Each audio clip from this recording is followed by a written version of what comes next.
Commander Ethan Miller stood on the bridge of the USS Defiant and tried to hide his concern.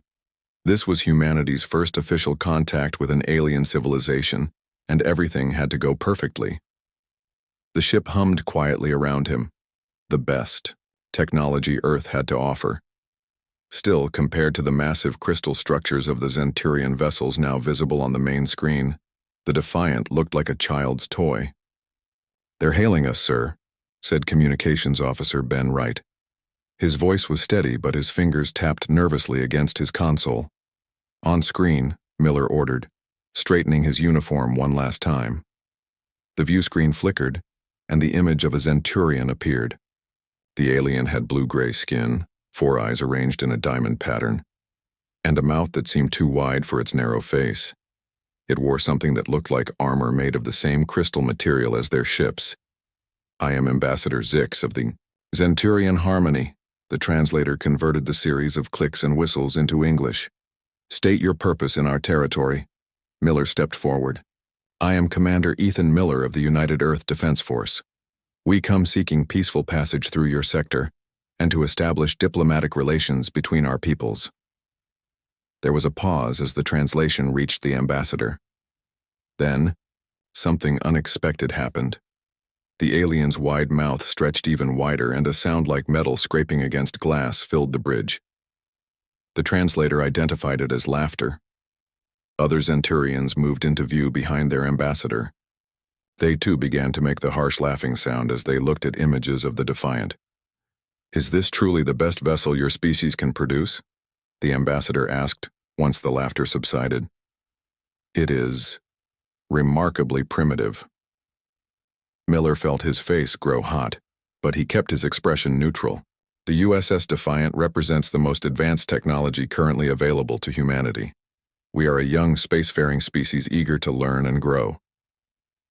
This only brought another round of the harsh laughing sound. The ambassador spoke to one of his companions in their native language before turning back to the screen. "Your species is but an infant crawling among giants," the translator conveyed. "Your technology is at least 3 centuries behind the lowest standards of galactic civilization." Lieutenant Lisa Brooks, the ship's tactical officer, gripped the edge of her console. Her knuckles turned white, but she remained silent. Miller could feel the tension rising on the bridge. "We understand we have much to learn," Miller said carefully. "That is precisely why we seek peaceful relations and cultural exchange." The ambassador made a dismissive gesture with 4 long fingers. "Cultural exchange requires something of value to exchange. You have nothing to offer the Zenturian Harmony." Miller tried again. "Surely biological diversity and new perspectives."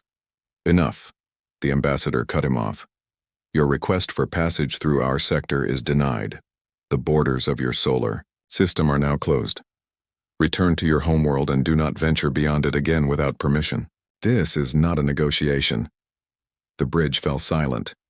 Miller looked at his crew, seeing shock and anger on their faces. "Ambassador," Miller said, choosing his words carefully, "I urge you to reconsider.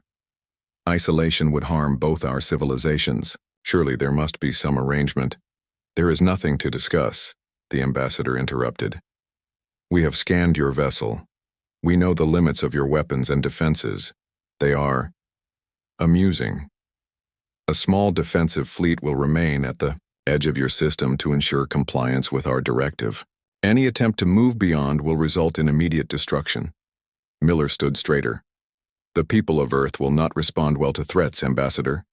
The Zenturian made a sound that the translator didn't convert. "It is not a threat.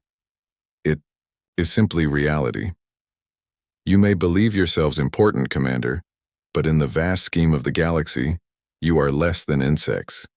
Be grateful we do not simply crush you now." With that, the transmission ended. The view screen returned to the image of the massive Zenturian vessels. "Sir?" Lieutenant Brooks spoke first, her voice tight with anger. "What are our orders?" Miller took a deep breath. "We return to Earth as instructed. Fighting now would be suicide."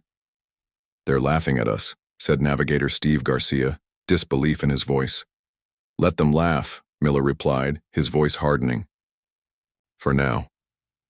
The journey back to Earth was tense and quiet. Miller spent most of it in his quarters preparing his report for Admiral Paul Winters. How could he explain that humanity's first contact had resulted in their effective imprisonment within their own solar system? When the Defiant docked at Earth's orbital station, Admiral Winters was waiting.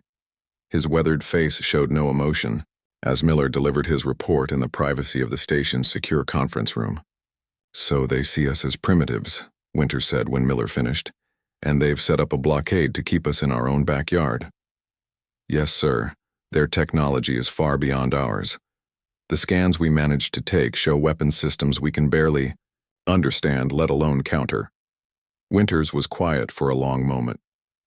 "What they don't realize, Commander, is that humanity has always been at its most dangerous when backed into a corner." Miller looked up. "Sir?" The Admiral stood and walked to a small view screen on the wall. He entered a security code and an image appeared of what looked like a massive underground facility. People in lab coats moved around complex equipment Miller didn't recognize. "Are you familiar with Project Prometheus, Commander?" Miller shook his head. "I believe it's a new type of power generator being developed for the colonies on Mars." "That's the official story," Winters said. "In reality, it's something quite different. Something that might change the balance of power between us and the Zenturians." On the screen, the camera zoomed in on a petite woman with short blonde hair directing a team of engineers around a glowing blue device. "That's Chief Engineer Samantha Kelly," Winters said. "For the past 3 years, she's been working with Dr. Alan Rogers on a theoretical weapons system, something that doesn't just destroy matter, it removes it entirely from our plane of existence." Miller stared at the screen in disbelief. "That's impossible. 6 months ago, I would have agreed with you." Then they successfully removed a 2-ton block of titanium from reality. No explosion, no debris, just gone. Winters turned to face Miller directly. "The Zenturians think we're harmless because they're judging us by their standards of conventional warfare. But humans have never been conventional." Miller looked at the Admiral, understanding dawning on his face. "You want to equip the Defiant with this weapon. Not just equip it. I want you to take it back to Zenturian space and show them exactly why they shouldn't have laughed at us." Outside the window of the conference room, Earth shone blue and peaceful. Miller wondered how long that peace would last. "When do we start?" he asked. The underground facility beneath the Rocky Mountains buzzed with activity. Dr. Alan Rogers wiped sweat from his forehead as he stared at the equations covering his digital board. The math was sound, the theory was solid, but translating that into a working weapon that could fit on the USS Defiant was proving difficult. "You look like you need this," said Chief Engineer Samantha Kelly, handing him a cup of coffee.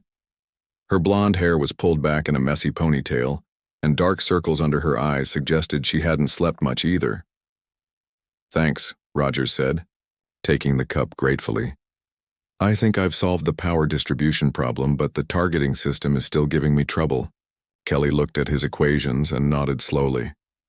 "The quantum displacement field needs to be incredibly precise, too wide, and we risk taking out our own ship along with the target. And too narrow means we might miss entirely," Rogers added. He took a long sip of coffee. "We've never built anything like this before, no one has." Kelly touched the glowing blue core at the center of the lab. It hummed with energy, filling the air with a slight electric tingle. "Yet here we are, about to put it on a ship and send it against an alien fleet that considers us primitive." "When you put it that way, it sounds crazy," Rogers said with a small laugh. "It is crazy," Kelly agreed, "but it's also our only option." "Admiral." Winters entered the lab with Commander Miller at his side. The two men looked serious as they approached the scientists. "How's the integration coming?" Winters asked, without preamble. Kelly straightened up. "We've solved most of the major issues, sir. The power systems are stable, and the displacement field generator works in controlled tests." "How controlled?" Miller asked. Rogers hesitated before answering. "We've successfully removed objects up to the size of a small car from existence, but scaling up to something the size of a Zenturian warship is, well, it's theoretical." "Theoretical isn't good enough," Winters said firmly. In 2 weeks, the USS Defiant will be heading back to Zenturian space. The weapon needs to be ready. By then, 2 weeks? Kelly exclaimed. Sir, with all due respect, we need at least a month to run proper tests. Winters shook his head. We don't have a month.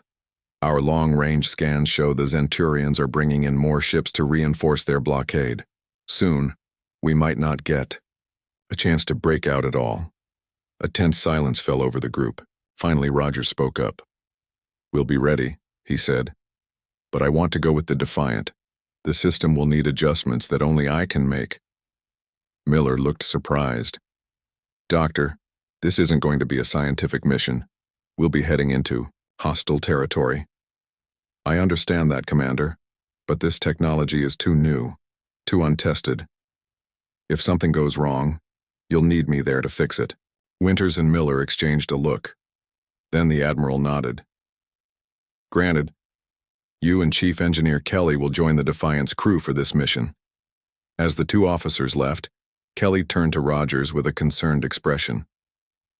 You realize what you just volunteered for, right? If this goes wrong, we won't be coming back. Rogers looked at the glowing blue core. If this goes wrong, none of us will be coming back. Not just the crew, possibly all of humanity. Over the next 2 weeks, the USS Defiant underwent a major transformation. Hidden beneath its standard armor plating, new systems were installed. Power conduits were upgraded. The ship's reactor was modified to handle the massive energy requirements of Project Prometheus. The crew watched the changes with mixed feelings. They knew something big was happening, but few were told the details. Only those directly involved with the weapon system knew its true purpose. Lieutenant Lisa Brooks was one of them. As tactical officer, she would be responsible for targeting the weapon. The training simulations kept her up at night. It's not like firing a torpedo or a laser, she told Miller during one late-night session in the ship's mess hall. With those, you're just causing damage. With this, you're removing something from existence entirely. Miller nodded slowly. I know. I've been thinking about that too. Are we crossing a line here? They threatened to destroy us if we left our own solar system, Brooks reminded him. I'd say they crossed the line first. Maybe, Miller said, not sounding convinced. But responding to their threat with an even bigger threat. Is that who we want to be as a species? Brooks had no answer for that. The day before launch, Miller visited his apartment one last time. The small living space felt strange after weeks in the underground facility. He packed a few personal items, then picked up a framed photo of a woman with a warm smile. I'll be back, Kate, he whispered to his wife's picture. She had died 3 years earlier in an accident on Mars. Sometimes he wondered if she would approve of what he was about to do. The final briefing took place in Winter's office. Miller, Kelly, Rogers, and Brooks sat around a table reviewing the mission parameters. Once you enter Zenturian space, stealth will be your top priority, Winters said. Dr. Martinez has developed a new cloaking system that should mask your energy signature from their sensors. Should? Brooks asked. It's untested against actual Zenturian technology, Winters admitted. Like everything else on this mission. Rogers cleared his throat. The Prometheus system is as ready as it can be. We've run every simulation possible. In theory, it will work. Theory and practice are often very different things, Kelly added. The power requirements are enormous. We can probably manage 1, maybe 2 shots before the ship's systems overload. Miller leaned forward. So we get 1 chance to make our point. 1 chance to save humanity, Winters corrected him. Make no mistake, Commander. This isn't just about pride or territory. The Zenturians have made it clear they see us as inferior beings. Today it's containment. Tomorrow it could be extinction. As they left the briefing, Miller pulled Rogers aside. Doctor, be honest with me. What's the worst that could happen if the Prometheus system fails? Rogers looked him in the eye. The quantum displacement field could collapse and tear the ship apart at the molecular level. Or it could work exactly as designed and prove we're no better than those who threaten us. Miller nodded slowly. Let's hope it doesn't come to either of those outcomes. The next morning, The USS Defiant lifted off from Earth's orbital station. The crew was tense but determined. As the ship cleared the solar system's edge, they could see the Zenturian blockade in the distance. 5 crystal ships arranged in a pattern to monitor all possible exit vectors. Activate stealth systems, Miller ordered. The lights on the bridge dimmed as power was diverted to Dr. Martinez's experimental cloaking device. The ship seemed to hold its breath. Stealth systems active, reported Officer Wright. Setting course. For the gap between the 3rd and 4th Zenturian vessels, Miller settled into his command chair, his expression grim but resolved. Take us through, Mr. Wright. It's time to show the galaxy who humans really are. Everyone on the bridge of the USS Defiant held their breath as the ship glided silently between 2 massive Zenturian vessels. The crystal ships glowed faintly in the darkness of space, their surfaces reflecting distant starlight. Distance to Buim, edge of blockade? Miller asked quietly, as if the Zenturians might hear him. Navigator Steve Garcia kept his eyes fixed on his console. 200,000 kilometers in closing, stealth systems holding steady. Dr. Olivia Martinez hovered near the engineering station, monitoring her experimental cloaking device. Power consumption is higher than expected, she whispered to her Chief Engineer Kelly. We're drawing too much from the main reactor. Kelly nodded and made quick adjustments. I'm rerouting power from non-essential systems. That should buy us some time. The minutes crawled by as the Defiant moved slowly past the alien ships. No one spoke unless necessary. The only sounds were the soft beeps of the instruments and the low hum of the engines. 100,000 kilometers, Garcia reported. Miller allowed himself to relax slightly. They were halfway through. Then an alarm flashed on Lieutenant Brooks' tactical display. Sir, the Zenturian vessels are changing formation. I think they've detected something. Have they spotted us? Miller asked sharply. Brooks studied her readings. I don't think so. Not exactly. But they're aware that something isn't right. Dr. Martinez looked up with concern. The stealth field is starting to fluctuate. We can't maintain it much longer without burning out the system. Miller made a quick decision. Increase speed. Let's get through before the field fails. The Defiant surged forward, racing toward the edge of the blockade. The Zenturian ships began to move, closing the gap they were aiming for. They're going to cut us off, Garcia warned. Evasive maneuvers, Miller ordered. Take us under the 4th vessel. The Defiant dipped sharply, changing course to slip beneath one of the crystal ships. They were close enough now to see the intricate patterns etched into its surface. 50,000 kilometers to edge of blockade, Garcia called out. Suddenly, all the alarms on the bridge triggered at once. The stealth field collapsed in a shower of electrical sparks from Martinez's console. They've spotted us, Brooks shouted. Zenturian vessels powering weapons. Miller gripped the arms of his command chair. Maximum thrust. Get us out of the blockade now. The ship lurched forward as the engines pushed to full power. Behind them, the Zenturian vessels fired. Beams of blue energy cut through space where the Defiant had been moments before. 20,000 kilometers, Garcia said, his voice tense. Another shot from the Zenturians grazed the Defiant's rear shield. The ship shuddered under the impact. Shields at 70%, Brooks reported. One more direct hit and we're in trouble. 10,000 kilometers. Garcia counted down. The Zenturian ships were in pursuit now, their superior engines quickly closing the gap. The Defiant shook again as another shot clipped its shields. Shields at 40%. 5,000 kilometers. Miller watched the view screen intently. Prepare for jump to light speed on my mark. We're clear of the blockade, Garcia announced. Mark, Miller shouted. The stars stretched into lines as the Defiant jumped to light speed, leaving the Zenturian blockade behind.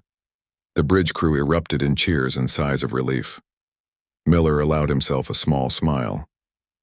Well done, everyone, but our mission is just beginning. Once they were safely away, Miller called a meeting in the ship's conference room. The senior officers gathered around the table, their faces showing a mix of relief and tension. The Zenturians will alert their command by now, Brooks said. They'll know we broke through the blockade. Miller nodded. That's exactly what we want. Our goal isn't to sneak around their territory, it's to make a statement. A statement that could start A war, Dr. Rogers pointed out quietly. They already threatened us with extinction if we left our solar system, Miller replied. I'd say the war has already begun. He turned to the main display screen and brought up a star map. Our target is here, the heart of the Zenturian defensive fleet. According to our intelligence, they keep 17 warships stationed at these coordinates. The officers stared at the map in silence. Taking on 17 Zenturian warships seemed like suicide, even with Project Prometheus.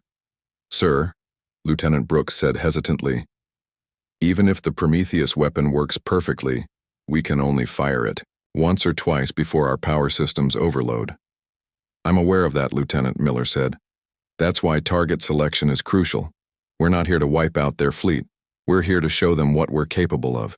He zoomed in on one particular ship on the display, a massive vessel at least 5 times the size of the others. This is our primary target, the Zenturian flagship called the Subjugator.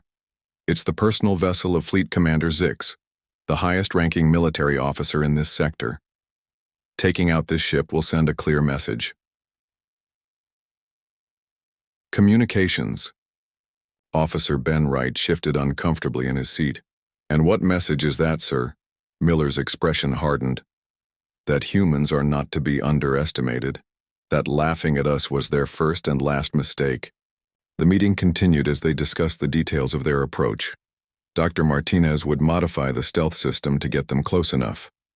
Dr. Rogers and Chief Engineer Kelly would prepare the Prometheus weapon for firing. Lieutenant Brooks would handle targeting. When the meeting ended, Miller remained behind studying the star map. Dr. Rogers paused at the door, then turned back. Commander, may I speak freely? He asked. Miller nodded without looking up.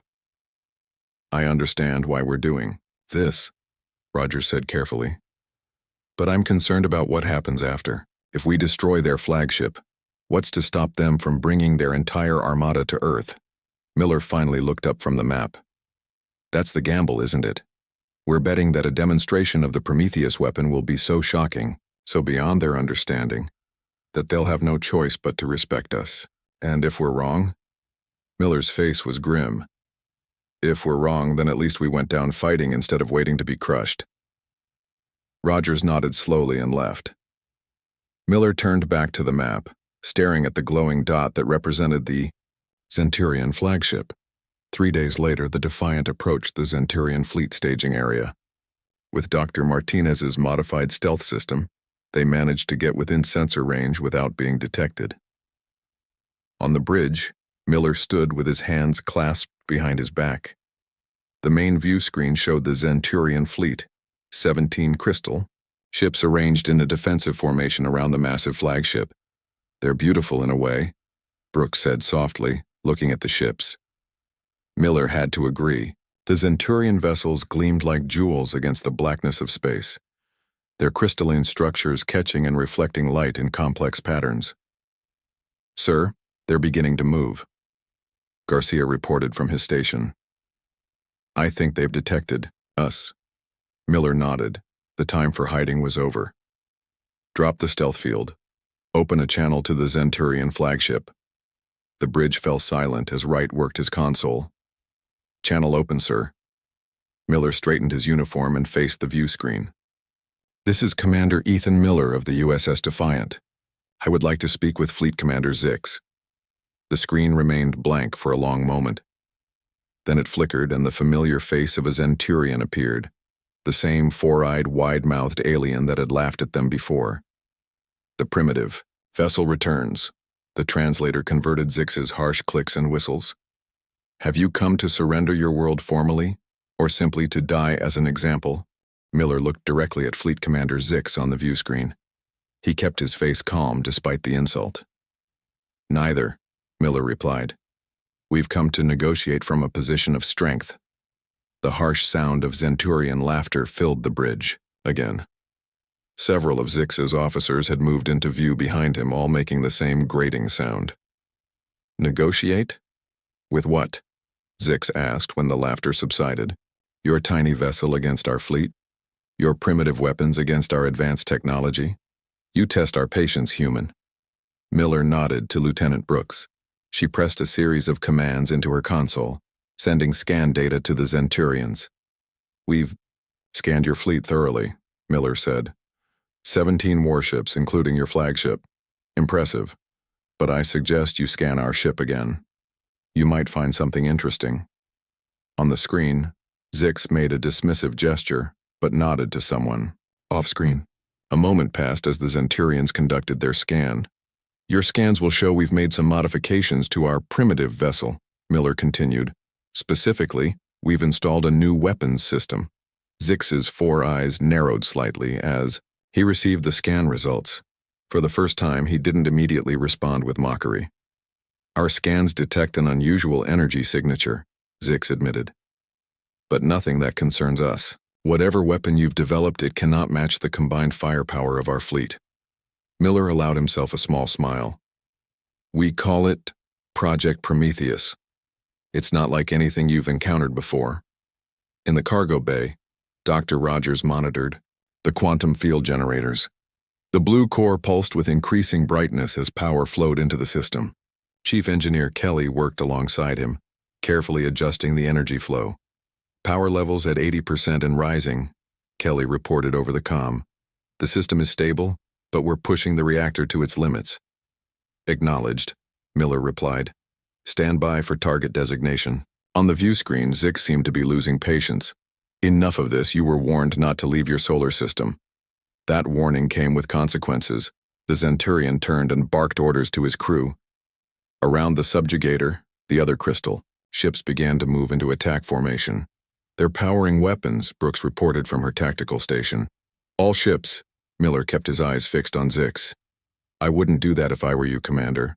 Your threats are as meaningless as your presence here," Zix replied. "You will serve as an example to your species of what happens when primitives ignore their betters." Miller looked to Brooks and nodded. "Target the subjugator. Just the flagship. Nothing else." "Target locked," Brooks confirmed, her fingers steady on the controls despite the tension. "Dr. Rogers, is Prometheus ready?" Miller asked over the comm. Rogers' voice came back, tight with stress. "Ready as it'll ever be, Commander. But I need to warn you again. We have no way of knowing exactly what will happen when we fire." "Understood, Doctor, but we're out of options." Miller returned his attention to the view screen. "Fleet Commander Zix, I'm giving you one last chance to stand down your weapons and open diplomatic relations with Earth." Zix made a sound that the translator didn't convert. "Fire when ready, Commander. Let's see if your new weapon can even scratch our shields before you're destroyed." Miller took a deep breath. The moment had come. Everything hinged on what happened next. "Lieutenant Brooks," he said quietly. "Fire Prometheus." Brooks pressed the activation control. For a moment, nothing seemed to happen. The Defiant shuddered slightly as power surged through its systems. The lights on the bridge dimmed. Then a barely visible ripple of energy emerged from the forward section of the ship. The ripple moved slowly at first, then accelerated toward the subjugator. It wasn't a beam or a projectile like conventional weapons. It was more like a wave of distortion in space itself. On the view screen, Zix looked confused. "What is this?" "You didn't fire." His words cut off as the ripple reached the massive crystal flagship. What happened next stunned everyone on both sides. The subjugator didn't explode. It didn't break apart. Instead, it began to simply disappear. Starting from the point of contact with the energy wave, the ship began to fade from existence. The process was silent and terrifyingly efficient. Layer by layer, section by section, the massive vessel unraveled, its very atoms seeming to dissolve into nothingness. In less than 30 seconds, the kilometer-long flagship and its crew of thousands were simply gone. No debris, no explosion, just empty space where a mighty warship had been moments before. Silence fell across the bridge of the Defiant. The remaining Zenturian ships froze in position. No one fired. No one moved. "What? What just happened?" Garcia whispered from his navigation station. Brooks stared at her tactical display in disbelief. "The subjugator is gone. Completely gone. No debris field. No energy signature. It's like it never existed." Miller was as shocked as the rest of the crew, but he fought to keep his expression neutral. The weapon had worked better than anyone had anticipated. Perhaps too well. He had just witnessed the deaths of thousands of Zenturians in what amounted to an execution rather than a battle. In the cargo bay, Dr. Rogers stared at his instruments with a mixture of awe and horror. "It worked," he said quietly to Kelly. "The quantum displacement field actually worked at full scale." Kelly nodded, her face pale. "We've just changed the nature of warfare forever." On the bridge, the communications console chimed. Wright looked up in surprise. "Sir, we're being hailed by the Zenturian fleet, all remaining ships simultaneously." Miller straightened his uniform. On screen, the view screen activated to show the bridge of another Zenturian vessel. The alien officer displayed none of the arrogance that Zix had shown. Instead, the Zenturian's 4 eyes were wide with what could only be described as fear. "What have you done?" the Zenturian asked, its translator conveying a tone of disbelief. "Where is the subjugator? Where is Commander Zix?" Miller looked directly at the alien. "They're gone. Removed from existence by Project Prometheus. Your sensors will confirm there's no debris, no radiation, no trace of the ship or its crew. They weren't destroyed. They were erased." The Zenturian made a series of rapid clicks that the translator couldn't process. In the background, other Zenturians were frantically working at their stations, apparently trying to confirm what their eyes had witnessed. "This demonstration was, regrettably, necessary," Miller continued, his voice firm. "The weapon you just witnessed is called Prometheus. We have more. We don't want to use them." The Zenturian officer seemed to compose itself. "What do you want, human?" "The same thing we wanted when we first contacted you. Peaceful relations between our species, free passage through your territory, recognition of Earth as a sovereign and equal civilization." The Zenturian was silent for a long moment. Then it made a gesture that might have been agreement. "We will consider your proposal. Our weapons are powering down. Please, do not fire your weapon again." Miller nodded.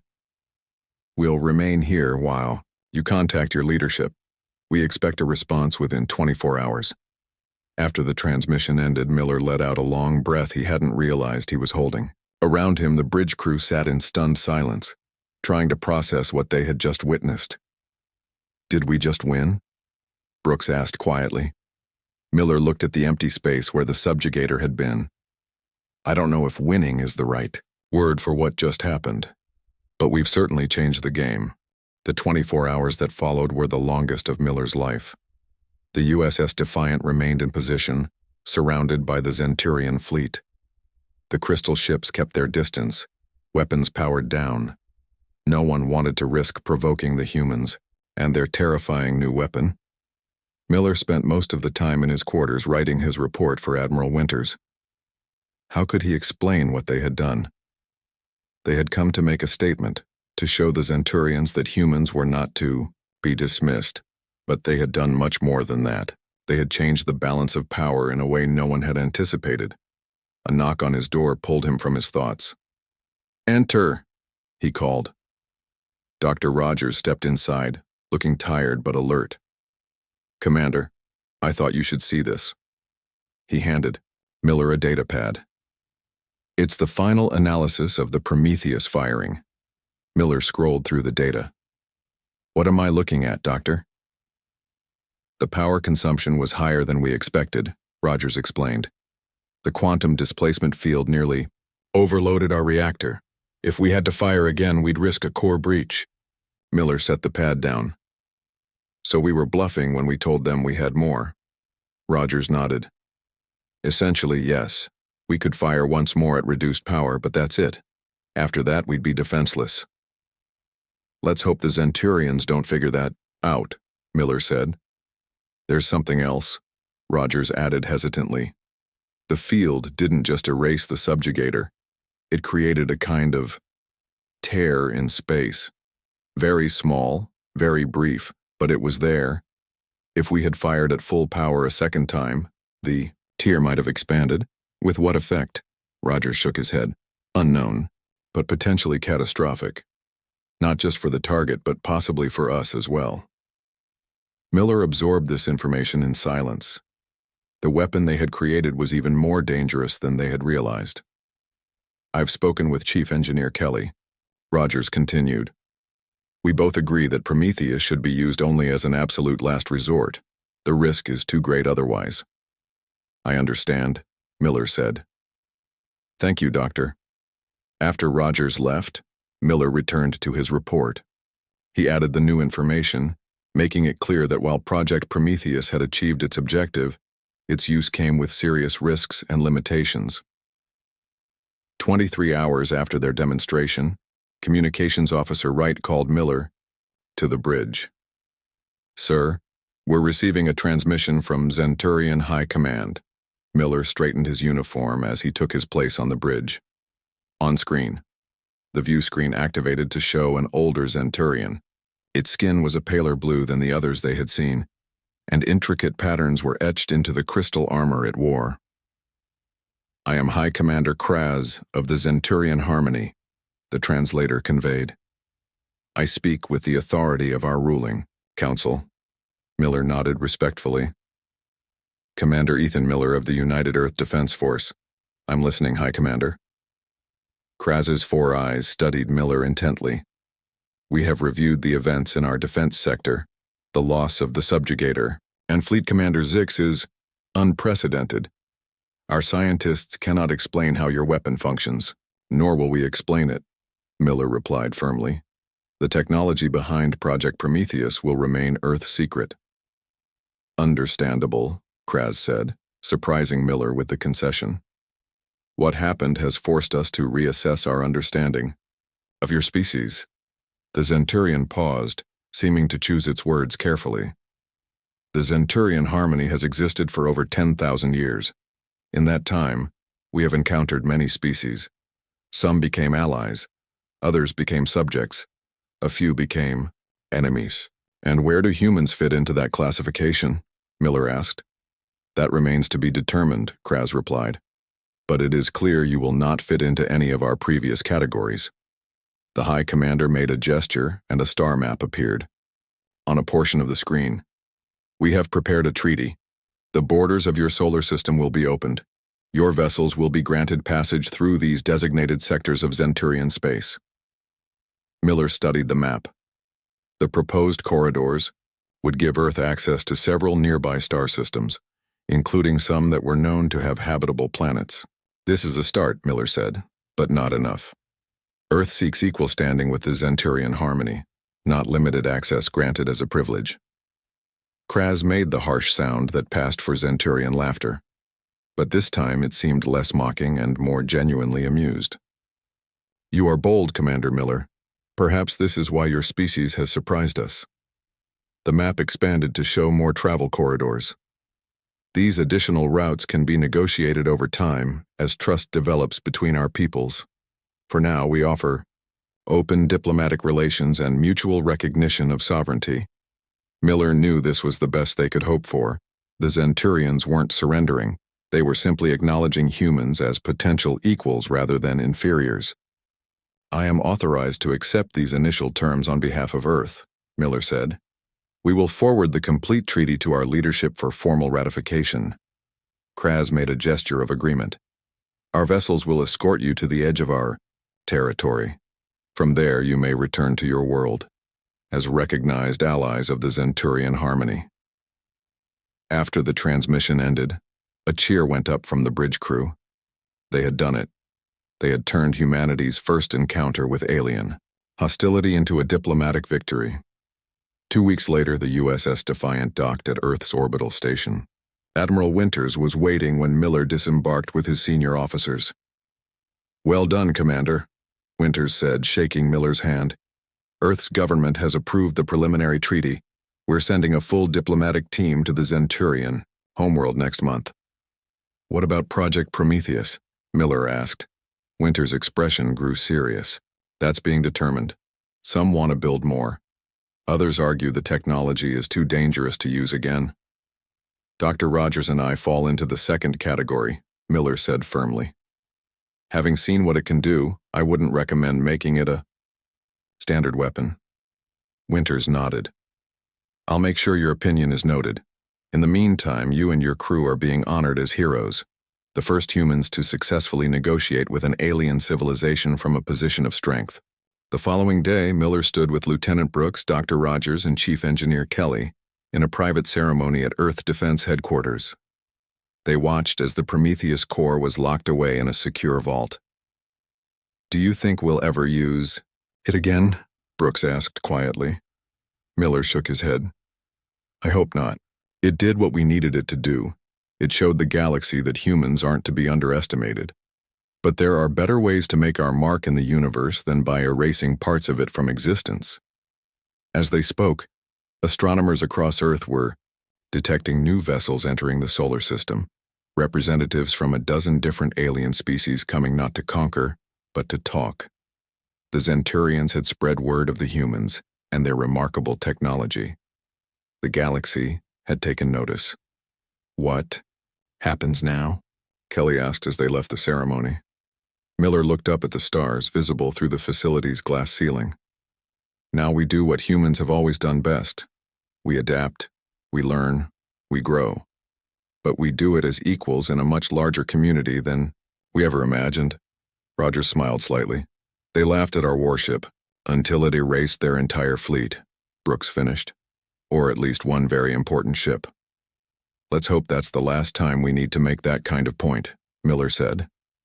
Then he added with a small smile, but if anyone else laughs at us, at least they'll be doing it from a respectful distance. Above them, the stars seemed brighter somehow, as if welcoming humanity to a new era, one where they were no longer alone, no longer confined to their own small corner of the galaxy.